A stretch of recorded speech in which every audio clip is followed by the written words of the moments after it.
Cabello Ramanye didn't return to his rural high school north of Pretoria when classrooms reopened after pandemic lockdowns. The 16-year-old got used to spending his days at home. With limited access to technology, online learning was impossible and he quickly fell behind. Child and youth care workers like Marie van Rooyen, who provide support to students at his school, say he's among many who felt too discouraged to come back. It's hard for them to catch up. When I speak to the learners, they tell me that it's overwhelming. So some of them, they feel demotivated to come back to school or to come to school also. They're saying it's too much work. Yeah, because of the pandemic.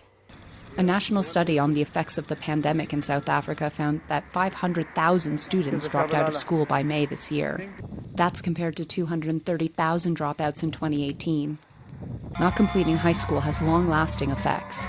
Experts say not graduating increases children's likelihood to join gangs, use drugs, be abused, or become pregnant.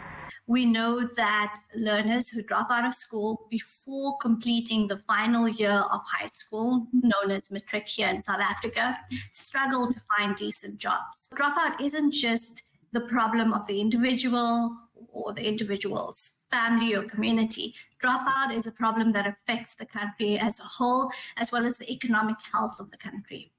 South Africa's Zero Dropout campaign says just one adult taking interest in a child's education can turn things around.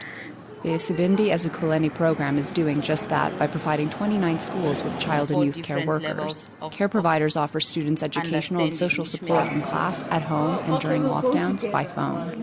We also identify those who have dropped out, advocate for them at school, make sure that they are reintegrated, given support in terms of catching up. We also help them with the transition to adulthood in terms of assisting them in applying for tertiary and getting them into different programs.